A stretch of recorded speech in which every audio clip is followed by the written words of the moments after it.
Le jaillissement est la force irrépressible de la vie.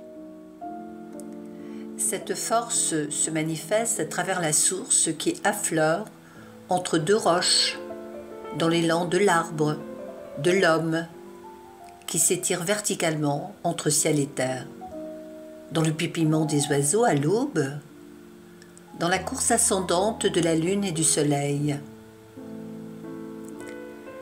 L'artiste capte et dit le murmure du vivant, en retrace ses rythmes, écrit son mystère et rend possible son dévoilement. Le poème, la toile, la sculpture mettent en lumière un espace-temps, un instant saisi dans l'égrainement du temps. L'œuvre est une forme densifiée d'un instant dans le cours du temps. L'artiste cherche à maîtriser le bouillonnement de la vie. Et pourtant, quoi de plus jaillissant qu'une œuvre qui sait danser devant nos yeux, happée, saisie d'émerveillement. Chose avant tout d'être peintre, c'est de regarder. Et de regarder, mais j'ajouterais quelque chose aujourd'hui, c'est regarder en ne projetant pas son regard sur l'objet que l'on regarde, mais en gardant le lien entre ce que l'on est et ce que l'on regarde. Et c'est ce lien qui nous intéresse, et qui, c'est-à-dire, c'est toute on n'est pas dans l'objectivité d'un paysage à peindre, mais c'est tout ce qui est d'impression à travers ce que l'on est, nos émotions, nos sentiments, les couleurs qui sont dominantes à un moment donné de la vie, que l'on choisit pour exprimer tranquillement ce paysage qui en fait est une trace en soi, ce n'est qu'une trace.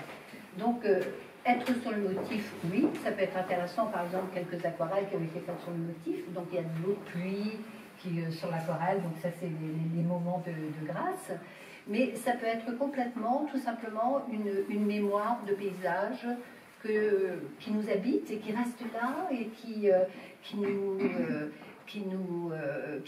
quitte pas. À un moment donné, on se dit, bon, on prend nos pinceaux, on s'installe et on est en disponibilité. La deuxième chose essentielle, je dirais, c'est la disponibilité.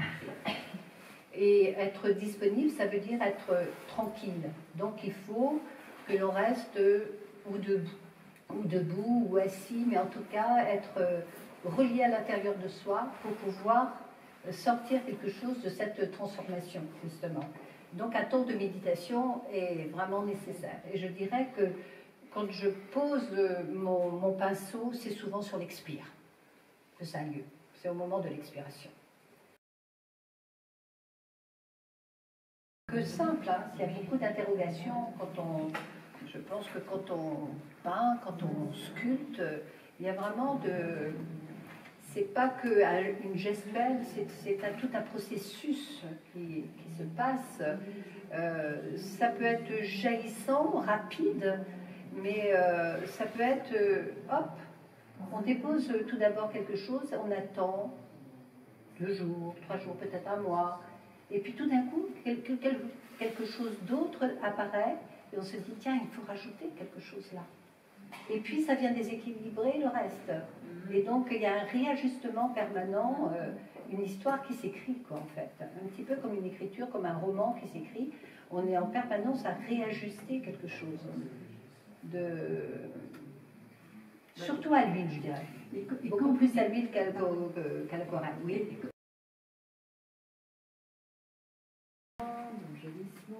Le geste est très important, etc. Et puis tout à coup, ma foi, tout se fige. Et en fait, je ne dirais pas se fige.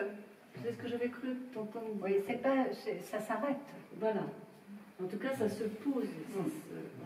Ça ne se fiche pas. Non, ça ne se fiche pas. Et alors, justement, pour moi, ça ne se fiche pas. Non, ça reste vibrant. Parce que, justement, on est là, nous, pour contempler. Voilà, et... Mais il est accordé. Oui. Il est accordé à une note. Oui. Il y a une note particulière. Et ça continue de vivre à travers nos regards, à travers nos Oui, toute la famille. Mais c'est lui qui a le tympan. C'est lui qui a la note. C'est la sculpture qui a la note. Ou la peinture. C'est très important ce que vous dites ça, en ce moment, juste.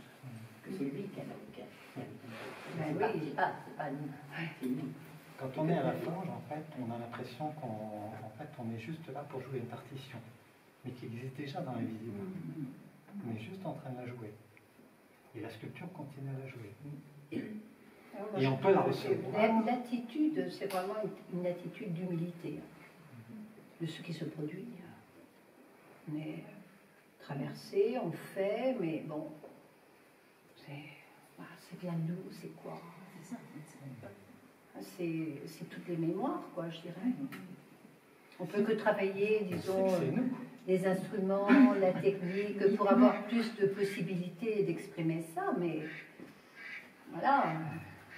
Oui, le fond est toujours... Le créateur, c'est la création, en fait, qui s'exprime. C'est pas le créateur. Est-il séparé de la création? Non. C'est ça a lieu, quoi.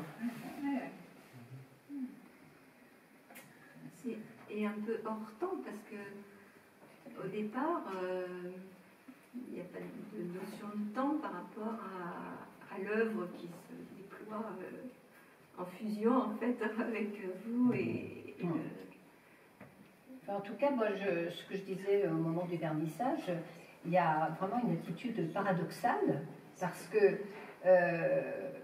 en fait, le tableau c'est un instant arrêté. Alors que ce que l'on veut, le cours du temps n'est que le déroulement d'instant en instant. Donc arrêter quelque chose, c'est paradoxal. Donc si le regard de celui qui regarde ne continue pas l'histoire, bien sûr qu'il faut... Oui, de toute façon, il la continue en fonction de ce qu'il est. Oui, de sa sensibilité, tellement de paramètres. Du lieu, oui. Du lieu où c'est présenté avec quoi. Ouais.